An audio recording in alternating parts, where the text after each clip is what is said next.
Hey everyone, and welcome back to the Crypto Analyst channel. My name is Brendan, and I hope all of you are having a great day no matter where you are from.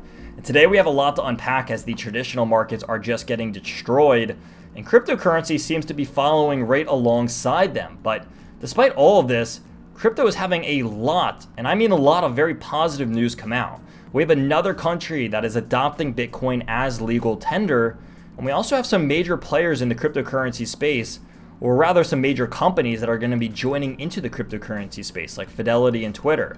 So more to talk on that in just a moment, but before we get started here, let's look at what's really happened to the crypto markets over the last 24 hours. Because since the start of today, being around midnight Eastern time, not much has happened in crypto. We've seen a little bit of red, a little bit of green, depending on the cryptocurrency. AVAX is up 2.5%, Cardano's down 2.5%. So it really depends on the cryptocurrency at this moment in time. But last night, when the 24-hour or the one-day candle actually opened up, Bitcoin was all the way down below 38,000, actually pushing its way towards 37,500. But as soon as this daily candle opened up, cryptocurrency, specifically Bitcoin, saw about a 3% rise back up above 39,000, where it's currently holding at. Now, this is a little bit of a dangerous spot for Bitcoin because if you look, this is previous support, now looks like it's turning resistance. So I'm watching very carefully here to see if former support is going to turn into resistance for Bitcoin. And if that happens, what is next for Bitcoin, right? I mean, we are approaching the major support levels that we have been waiting for. The dangerous thing here, and we're actually going to talk about this in Friday's video, is what's happening on the NASDAQ, because this guy just broke new yearly lows, and it looks like it is testing major, and I mean major, yearly support as resistance now. And if NASDAQ falls, I want to talk about how that could actually affect Bitcoin on Friday's video. But this is something to keep an eye out in the short term because Bitcoin could be in a little bit of trouble here. Now, if you want to get all my technical analysis and more details, definitely check out the link in the description down below for Crypt Nation. I give all sorts of technical analysis for Bitcoin, Ethereum, and a lot of the altcoins in there as well. And you get access to me personally, as well as all that information a lot earlier than what I post on YouTube. But if we look over to what's happening in the news, we have major players that are still very excited to work with blockchain tech. I mean, Fidelity is now going to be offering a 401k for investors that accesses or gives them access to Bitcoin. This will be the first retirement plan to do something like this. And this is big. I mean, Fidelity is one of the household names when it comes to this kind of thing.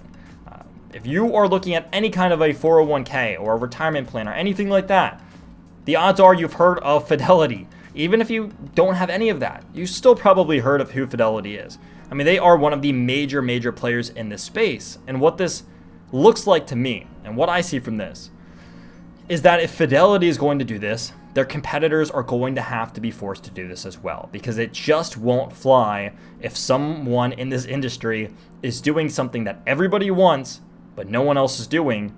It's going to cause a monopoly. And why let them have all the market share when you can do it yourself? So I would imagine other major players in the space are going to be trying to do something similar to this in the coming months. So prepare for that news. I'm calling it now. Before the year is over, I would imagine that we see at least one, probably more than two major players that are going to try to rival Fidelity in doing this. Now, in other news, we have the Central African Republic looking to pass a bill to regulate cryptocurrency.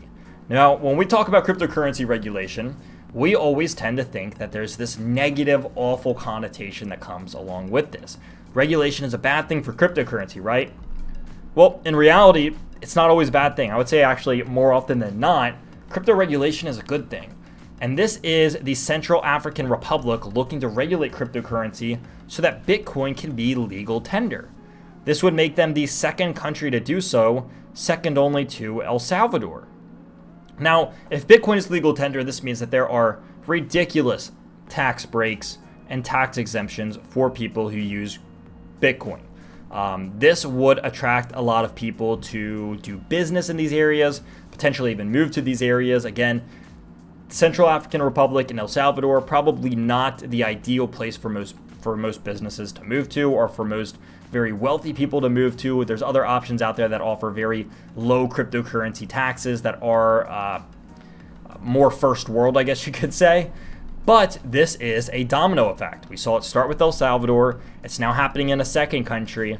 And I've said this before and I'll say this again. It always starts with third world countries and moves its way up. Then we're going to start seeing second world countries do this, and then eventually first world countries. And it's a trickle effect. It's a domino effect, and we've seen this happen a million times in other ways. It always starts off with the third world countries first, and then first world and second world countries will follow afterwards. Now, additionally, Twitter is set to begin cryptocurrency payouts for its creators. This is major news. And although you might be thinking this is cool that you can actually earn Bitcoin and get paid in Bitcoin and Ethereum, it's actually not either of those. In a unique plot twist, you're actually going to be able to get paid out in USDC. So the way that they're going to be doing this is they're going to be going through the online payment processor called Stripe. If you're in the business world at all, you've probably heard of them. Even if you're not in the business world, you've probably heard of Stripe. I mean, they are a major payment processor that dominate the e-commerce industry. But this is going to be a pretty unique feature. It says the first business that signed on to this feature is the social media giant Twitter, which currently uses Stripe to pay out creators. Right now, the cryptocurrency that'll be used for this payout method is the stablecoin USDC, otherwise known as USD coin.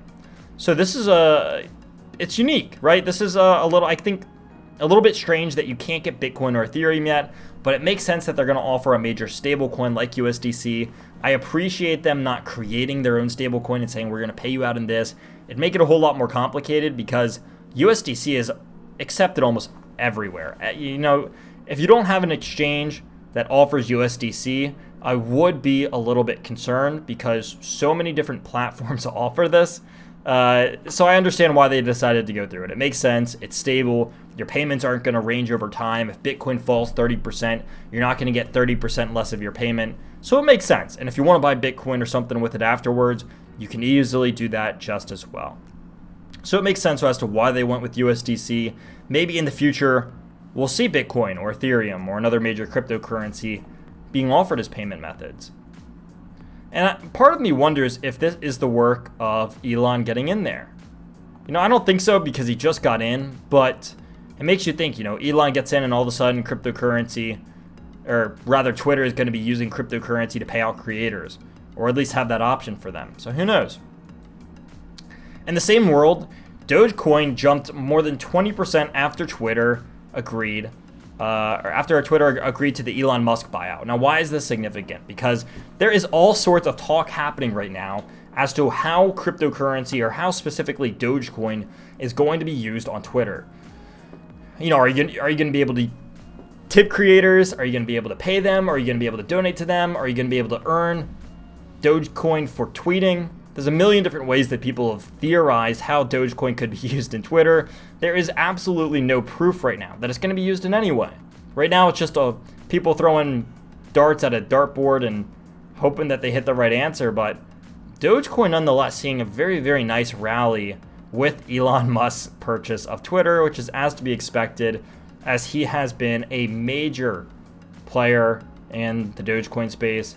Not even through ownership. He just loves tweeting about it. And the community loves it. So all the power to him. Now, in final news over here, the crypto lender Maple Finance has expanded to Solana.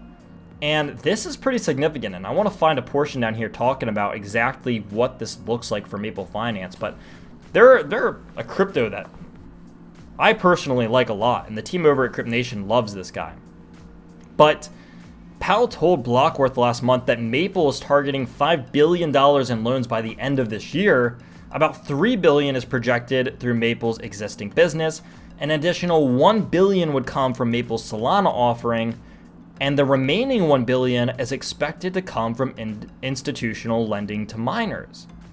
So this would essentially give them an extra $1 billion in projected business.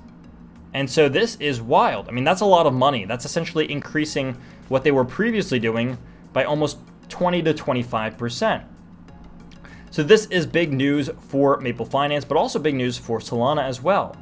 this becomes the first credit shop to expand on the Solana blockchain. So congrats to both Maple and Solana for this one, but despite the price of cryptocurrency falling and us rapidly approaching these support levels in the bigger scheme of things over here, cryptocurrency is seeing a lot of really great news despite price falling. So I think you have to be aware of the bigger picture over here. And again, on Friday's video, I'm going to talk about exactly what I see happening in this blockchain space if NASDAQ sees a true recession, and if the traditional US markets see a real recession, and how that would look like, and how that would correlate to the DXY and NASDAQ and Bitcoin and all these other different markets. So if you are excited for that, make sure you stay tuned. We have that video coming out very, very soon. And if you like this video, consider subscribing and smacking that like button, as it does help out the channel a lot. Let me know your thoughts in the comment section down below. But until then, I will see you all in the next video.